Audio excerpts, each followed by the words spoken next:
So as someone that's been shooting on Sony mirrorless cameras for the past couple of years, I can certainly say that Sony has some of, if not the best autofocus that is out there. And it is true more often than not, in fact probably the vast majority of the time, that I am shooting and utilizing autofocus when I'm operating these cameras. However, that doesn't necessarily mean I'm not utilizing manual focus, at least some of the time. Whether that's for a very specific shot where I want to, say, pull off a unique type of rack focus look, or a case where I have fairly static subjects where I don't want any unpredictable focus shifting or hunting going on. However, just as autofocus can quickly and precisely locate a subject's face or eye, I want to be able with the same precision to do that on the manual focus side. Now, in truth, this isn't actually particularly difficult to do with Sony's mirrorless cameras, but perhaps that's only true if you're aware of a few unique tricks you can use to do this. So without further ado, 3 tricks you can use to get sharp, accurate manual focus when using your Sony Alpha cameras.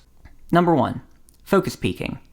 So simply put, focus peaking is going to show, through use of some colored lines on screen, what parts of your image are in focus versus what parts are not. And this will make basically judging focus for your image much easier to see than if you were to attempt to discern this with just your eye and the small monitor or the viewfinder on screen. Now, I'll demonstrate how to set this up for at least a couple generation of Sony's cameras, that being my Sony a7S III and those Sony cameras that have the newer menu system, and those cameras like the Sony a7 III and the older a7, a9 generation that utilized the previous menu system. So let's show what it looks like to set up focus peaking when doing manual focus. So to set focus peaking for the a7S III, I will first go into the menu system here and scroll down to the autofocus, manual focus, or focus area of the menu. I will then browse over and go to number 5, which is peaking display.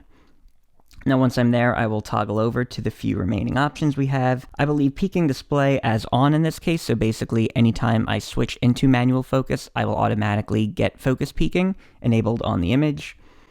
Now for peaking level, I set this to high simply to show essentially as much as I can in terms of what's in focus and what's not. If you set this to mid or low, you'll see less of these colored lines on your screen in terms of what's in focus. And depending on your preference, this either may be less distracting, seeing less of those lines on your display as you're monitoring the image, or could actually pose more difficulty in terms of helping you focus. So I would say that's a personal preference. Now following that, there is also peaking color. You have a few different options here on the a7S III. Now I tend to personally prefer one of the primary colors like red, yellow, or blue. I go with red simply because white in this case tends to blend into the background a lot and can be sometimes difficult to see in some situations. And to set focus peaking on the a7 III, or any of Sony's a7, a9 cameras that have the previous generation of menu system. Here I've gone into the menus and am on the 13th page in this case of the photo options. And if I scroll down to the peaking settings, you will notice that I get essentially the same 3 settings we saw on the a7S III and Sony's newer cameras.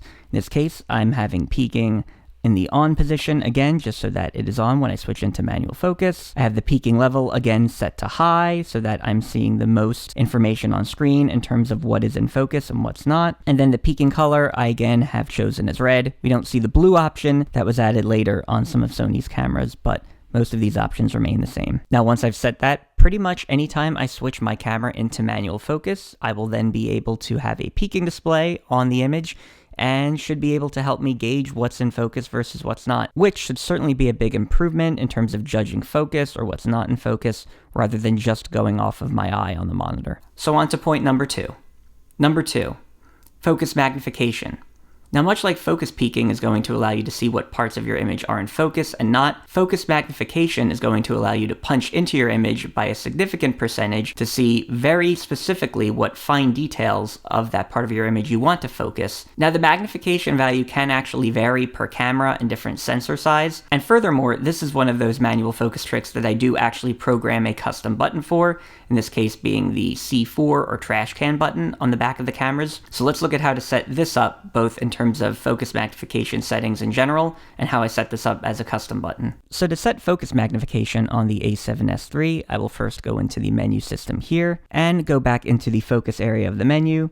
In this case, we were at peaking display, but I will now toggle over up to the focus assistant section, and then toggle right to the focus magnifier settings. Now in this case, if I were to click on focus magnifier, this would just actually kick me into the focus magnification mode, so not something we need to necessarily do or set anything for. Now focus magnification time allows you to set a default time in terms of how long the magnifier kicks in and lasts for. Now I tend to set this to no limit, simply just so that I can stay magnified as long as need be, though you can set this to a default duration also of either 2 or 5 seconds. And in terms of the initial focus magnification setting, this will allow you to set basically a default amount of magnification that when you're using focus magnifier, the image will start out as. Now I tend to set this to 4 times simply so that it starts with the largest magnification image that it can when you enter focus magnifier. And just for a quick demonstration of that, that would mean when I actually kick into the mode, it starts magnified essentially. However, if I were to instead just choose the 1 times option,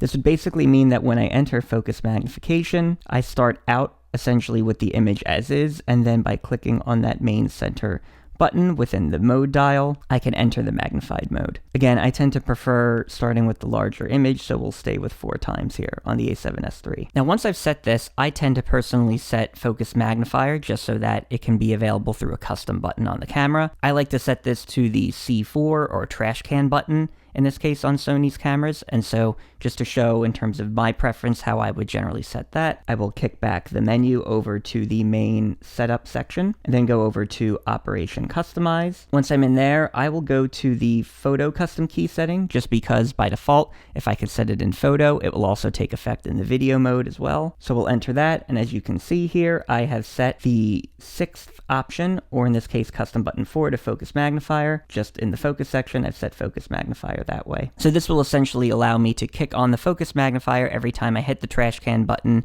which when I'm shooting video or even shooting photo otherwise, I would say I'm not really using, so probably a good use of repurposing that button. And to set the focus magnifier on the a7 III, you'll notice that on the same exact page, if we go up towards the top of that menu page, we have that option. Now of course, just selecting this kicks us into the mode, so we can go back and choose from the other options, where we have the focus magnification time, again to set to either some of those predefined values, or in this case I have it set to no limit.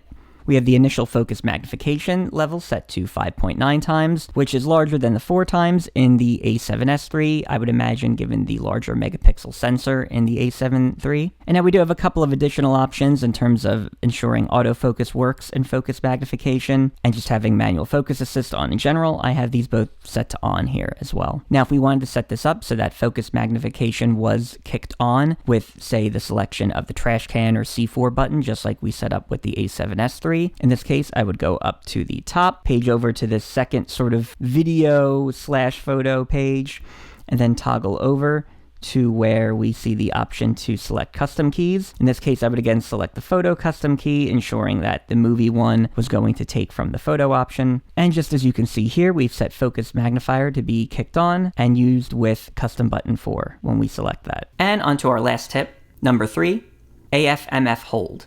Now the autofocus manual focus hold, and essentially setting this to a custom button, will allow you to quickly toggle on and off autofocus while you're still in manual focus. By setting the AF/MF hold option, what you're able to do is essentially quickly kick into autofocus and hold that down for long enough until it acquires your subject, locks on, then release the button, and you're back in manual focus. This, I find, is one of the most effective ways to let autofocus do its magic of being able to lock onto a subject and then go back into manual focus mode and remain locked into that without any question of having that value kind of shift off onto another subject. So this is another manual focus trick I will often set to a custom button. In this case, I use the AF on button to set this. And in fact, some of Sony's newer cameras have a very similar preset, which I'll talk about in a second, but here is how I set this up in Sony's mirrorless cameras. And to set the AF/MF selector hold on the a7S III, we will go back into the menus here and just go back to the setup portion. We'll again go back to Operation Customize and go to the photo custom key settings. Now in this case, I like to set the AF on button on Sony's cameras to do this, so we'll go click on that.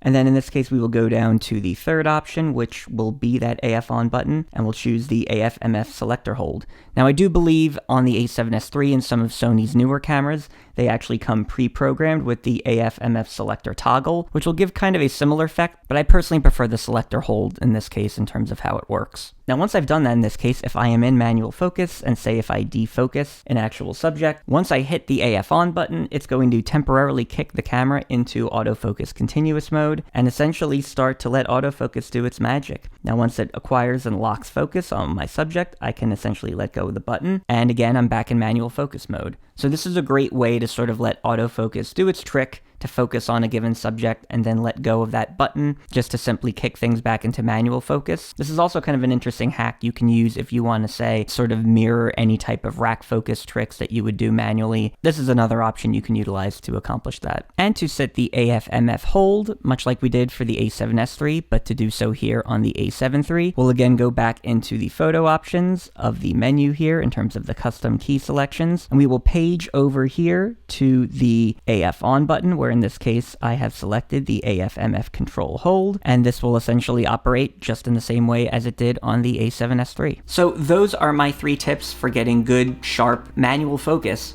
in Sony's Alpha cameras. Now, hopefully this video has been of some help to you. Feel free to leave a like and subscribe if it has. I'm definitely planning on doing more tips, tricks, and tutorial type videos with Sony mirrorless cameras as I continue to grow with this channel. That is all I have to say. So thanks for watching.